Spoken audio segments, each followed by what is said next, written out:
Bonjour à tous. Eh bien, enfin, il est temps de se retrouver pour parler du trailer de Moon Knight, qui est sorti cette nuit, et bon, qui devait sortir à 2 heures du matin.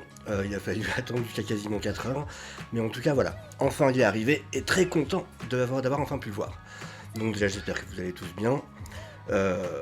Et voilà, on va commencer tout de suite. Je vais essayer de faire plus court que d'habitude, de pas aller dans les 20-30 minutes comme à chaque fois. Et donc je vais me focus sur les points importants, parce que de toute façon il y a plein de vidéos qui analyse le trailer. Donc je voudrais vraiment revenir sur des points peut-être que je peux apporter, enfin je suis un de ceux qui peuvent l'apporter, vraiment par rapport aux comics sur des choses peut-être plus précises. Euh, alors déjà dès le début du trailer on voit Oscar Isaac donc qui est attaché à son lit avec un Rubik's Cube. Ce que je trouve déjà intéressant parce que je pense que le Rubik's Cube ça peut être une sorte de, comment dire, de symbole de la série dans le sens où donc il est tout défait avec des carrés de couleurs mélangés de tous les côtés. Et justement, je pense peut-être le but de la série, un peu comme c'était le cas dans le run de l'émir, ça va être qu'il arrive à, comment dire, à reconstruire ses différentes personnalités et à les faire un peu comme refaire le Rubik's Cube, et donc remettre toutes les couleurs ensemble, euh, trouver ce qui lui manque comme information, parce qu'on voit bien qu'il est complètement perdu. Il explique qu'il ne fait plus la différence entre le rêve et la réalité. Et donc voilà, je pense que sûrement la série va être une sorte un peu de mémento dans le délire, et du coup va l'amener à devoir combler les trous et se rappeler qui il est vraiment, et permettre aux différentes personnalités, parce que Moon Knight, pour ceux qui ne le savent pas, ça m'étonnerait, souffre donc de troubles de la personnalité, de personnalités multiples vraiment, et donc voilà, je trouvais ça intéressant sur Big Cube, je pense que ça symbolise pas mal de choses. Alors, on voit dès le début qu'il semble travailler dans un musée. Alors, je pense que c'est un poste subalterne, vu comme lui parle la personne de la boutique. Euh, Est-ce qu'il bosse dans la boutique? Je ne sais pas. Peut-être une sorte de poste de concierge ou quelque chose comme ça. Parce que vraiment, historien ou quelque chose comme ça m'étonnerait, étant donné qu'elle lui parle quand même comme le dernier des Larbins. Et, et c'est intéressant parce que du coup, c'est donc un musée à Londres. Ça a l'air d'être vraiment axé sur l'égyptologie. Donc, non seulement, donc voilà, il y a le lien forcément avec l'origine de Moon Knight, et en plus, ça pourrait amener, du coup là on est dans la théorie, à croiser le chemin d'un certain autre caractère, Black Knight, à un moment ou à un autre, qui lui aussi bosse pour un musée. Donc c'est plutôt assez intéressant de ce côté-là avec toutes les théories euh, qui font qu'on pense que de toute façon lui Bled euh, et du coup Black Knight et peut-être Captain Britain seraient amenés à faire équipe, et Ghost Rider.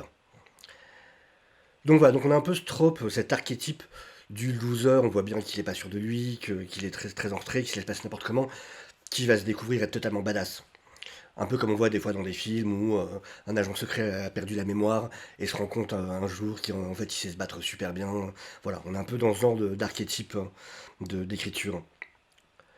Euh, alors, il y a un changement par rapport aux comics parce que cette personnalité de Stevie, donc Steven, normalement dans les comics, euh, c'est sa personnalité de millionnaire, d'espèce de gentleman très riche, parfois producteur de cinéma, mais en tout cas toujours un homme très riche, un homme d'affaires. Là, on voit que c'est pas du tout le cas. Donc voilà, ça c'est une liberté qu'ils ont prise par rapport aux comics. Il faut savoir qu'il y a aussi Jack, normalement, qui est un chauffeur de taxi, et Mark Spector, qui est la personnalité principale, voilà, sa vraie identité, euh, sous laquelle donc il a été militaire. Alors, je sais plus si c'est Marines, mais en tout cas, qui a fait partie d'un espèce de commando, d'un des meilleurs commandos de reconnaissance. Et il a été aussi pendant longtemps un mercenaire. Et c'est comme ça d'ailleurs qu'il s'est retrouvé en Égypte, là où il est devenu Moon Knight.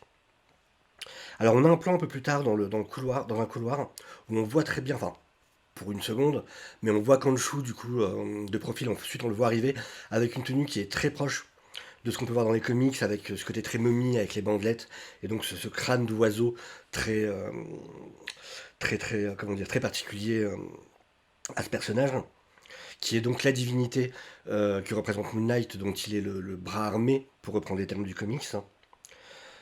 Ensuite, il y a un plan où on revoit euh, donc Mark Spector dans le musée, et si on regarde bien dans le reflet, de toute façon je vous mets les images à chaque fois, on voit qu'il y a deux fois son reflet.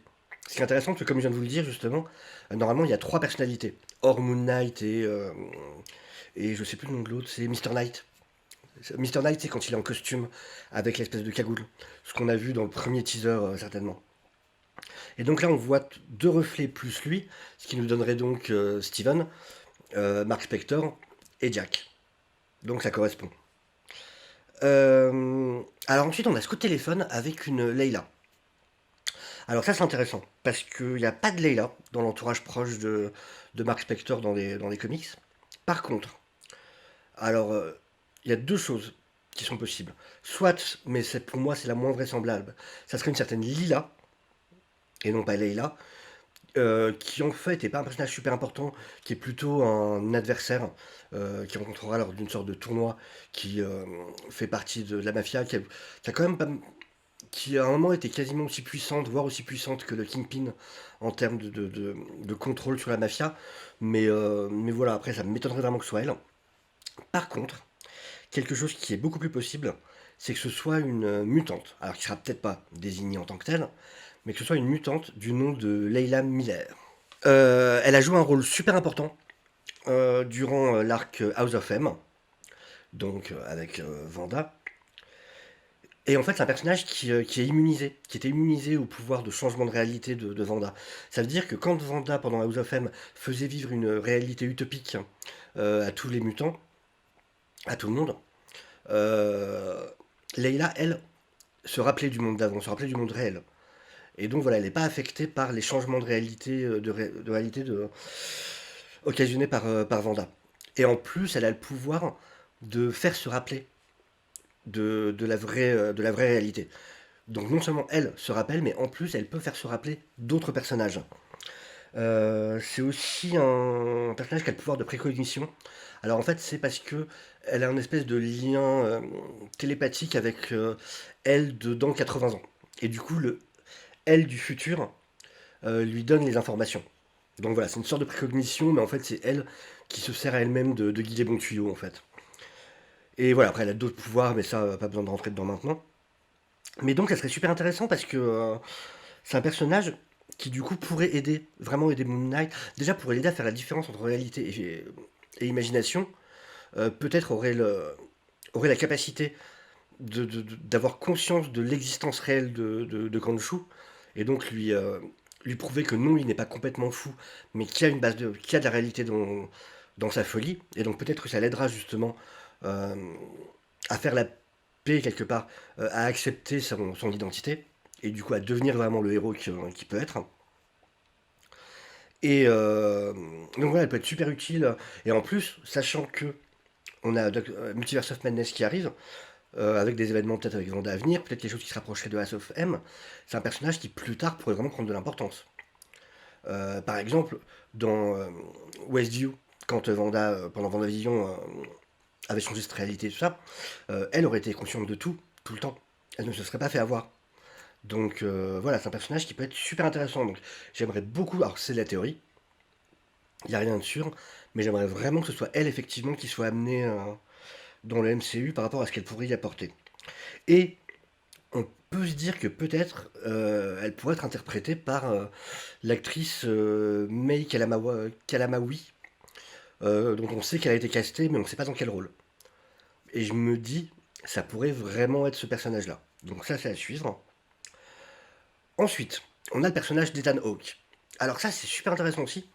Alors, j'ai l'impression du coup, parce que c'est ce qui est écrit dans les sous-titres, qui s'appelle Dr Arthur Harrow.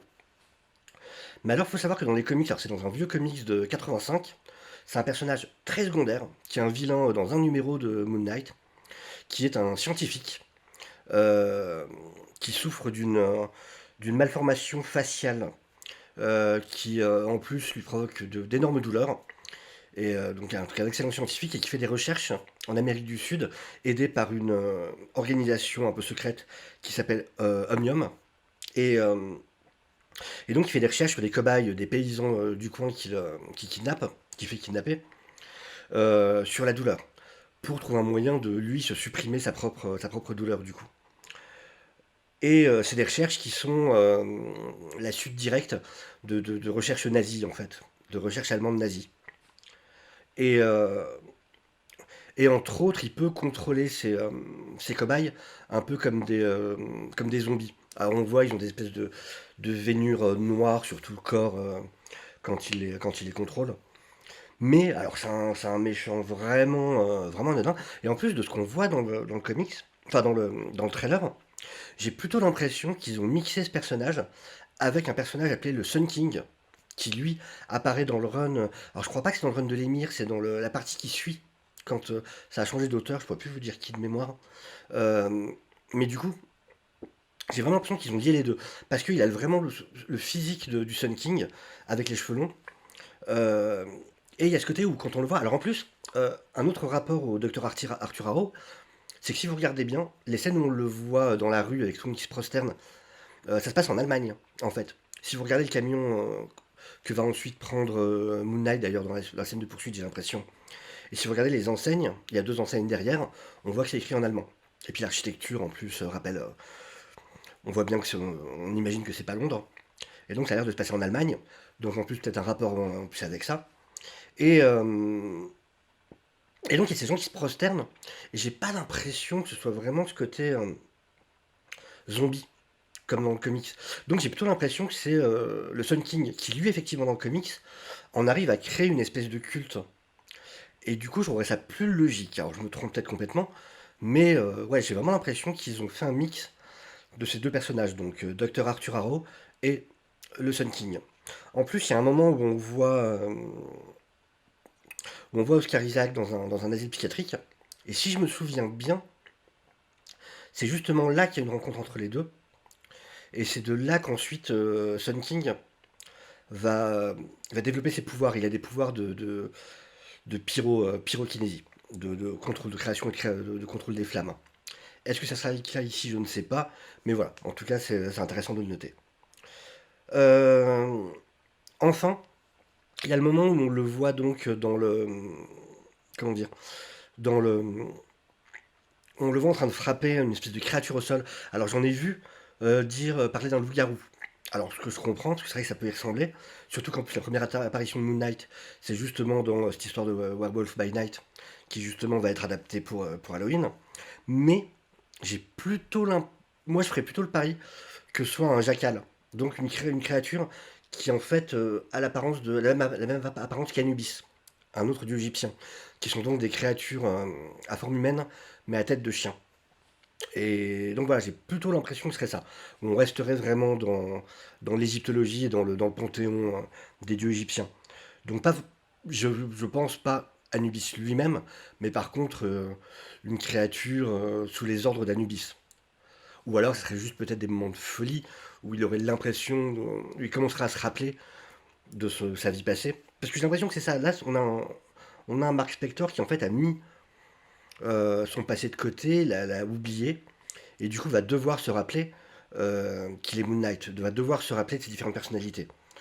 Un peu comme commence d'ailleurs le Lando 85, où là c'est parce qu'il s'est installé avec, j'ai plus son prénom, enfin bon, avec quelqu'un qui est un peu sa Mary Jane à lui, Marlène ou quelque chose comme ça, qui est un peu sa Mary Jane à lui, et il a décidé de renoncer, là il se rappelle, mais il a décidé de renoncer à Moon Knight jusqu'au jour où il doit redevenir Moon Knight, et du coup elle s'en va, le quitte.